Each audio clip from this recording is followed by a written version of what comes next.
If everything looks good in the job offer, salary, responsibilities, benefits, perks, it could be time to accept.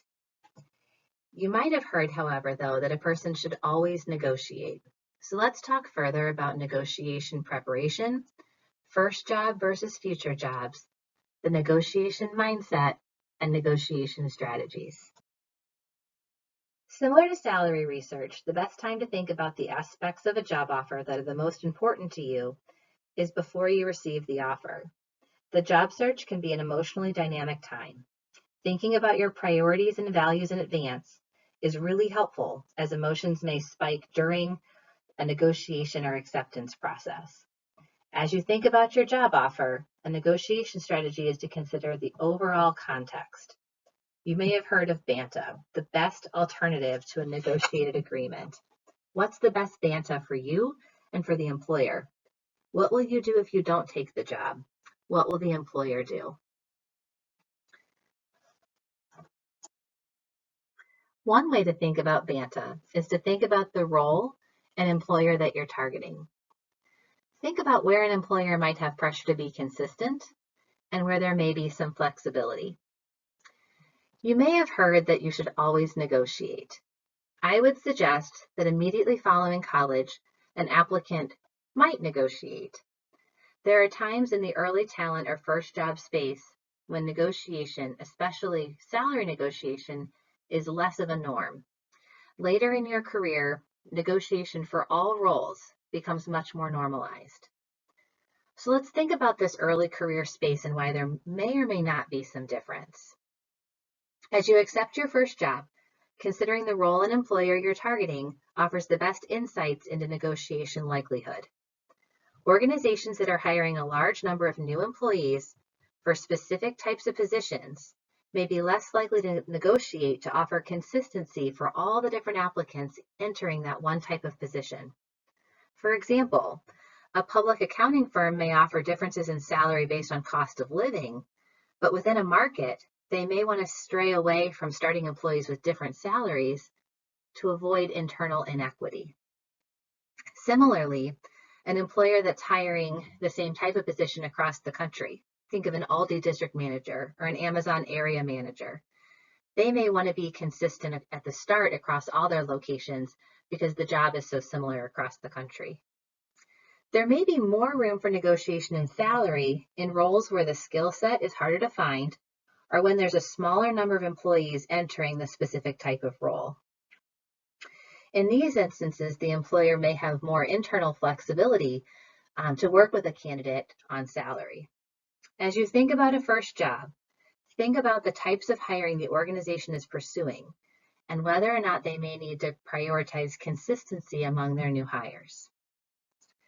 A couple other things to think about are that salary has a really long lifespan and impact. Future raises build upon this starting number. And so as we saw on the earlier slide, there are a lot of ways to receive compensation and benefits. So if we can't budge on salary, some other negotiation options may include a signing bonus or relocation assistance. These are one-time expenses for the employer, so it might be easier for them to say yes or have some inconsistency across applicants. Performance-based bonuses are also commonplace. Accounting firms, for example, offer CPA completion bonuses. So they're available to all students, but students can earn them on the timing they dictate. And then finally, a way to enhance your salary later in the job experience, if it isn't possible to change it in your acceptance, is to ask for an earlier review. Ask for the opportunity to earn more based on your work performance with a company, perhaps in the first 6 months, in addition to within the first year. In the same way that research is important for negotiation, the mindset and attitude we bring to the negotiation conversation is critical. After an interview process within which we are expressing our enthusiasm and readiness for the position and organization, the tone of a negotiation conversation should not take a 180. A firm demeanor is different than an overly aggressive or combative attitude. The goal is to have a conversation working with the employer towards a positive outcome for both parties. It's important to remember that negotiations are important conversations. They're not always comfortable, but they can be collegial. And especially within early talent roles, HR staff will have this conversation often. It's probably more uncomfortable for you than it is for them. Think about approaching the negotiation as a conversation with the goal of achieving a positive outcome. Practice what you'll say. These aren't questions we ask every day, and so with practice, we'll develop more comfort and more refinement with the language we want to use. And finally, we are entering a first role, not necessarily a forever role. So we want to start strategically. What will help you do that most effectively? Is it an extra $1,000? Maybe.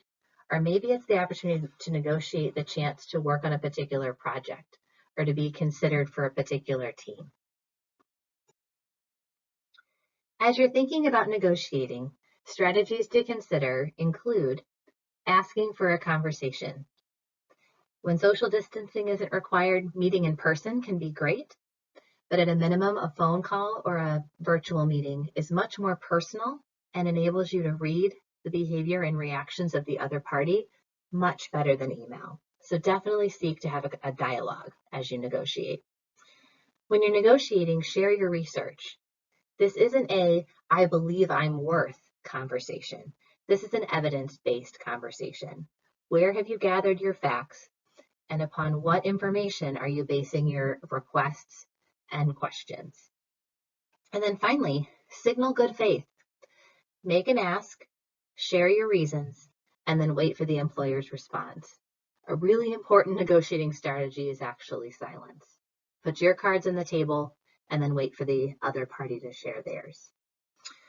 So let's consider a student who was perhaps offered $52,000 a year for a position in the Milwaukee area. And this student is excited about the opportunity, but based on their research, the starting salary is looking a little lower than average. And so an approach they might take would be to share their research and their good faith. So this student might say, "I'm excited about the opportunities to learn and contribute through this position. Based on my research, a typical starting salary range for this position is $55,000 to $57,000 a year. If you're able to move the salary into this range, I'd be eager to accept." And then the student should be silent. Let's hear what the employer has to say. But some important things to consider are, the student didn't get an offer for $40,000 and try to bump it up 15 to 17. That might be a bigger stretch for the employer to say yes to. But they did base the range they offered on research that they had conducted. They've signaled some good faith, saying if you come into this range, I'd be eager to accept. And that range should only be a number the student would in fact be eager to accept. So if the researched range is 54 to 57, but the student would only accept 55 to 57, just as they've done here, that smaller range is what they should offer, because they're signaling that they would accept something if the employer can meet them in that space. Maybe that previous employer had some wiggle room, and they're able to move the starting salary from 52 to 55, and both parties are satisfied. But if the employer can't move salary, potentially they could offer some wiggle room in some other areas. The student could inquire about the possibility of a signing bonus or relocation assistance. These would be one-time financial benefits, but might be especially helpful as the student is transitioning from student life to full-time work.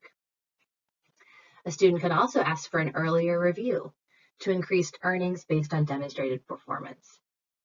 If either of those things are offered, or if the offer is changed in any way, the candidate should request an updated offer letter with the updated terms.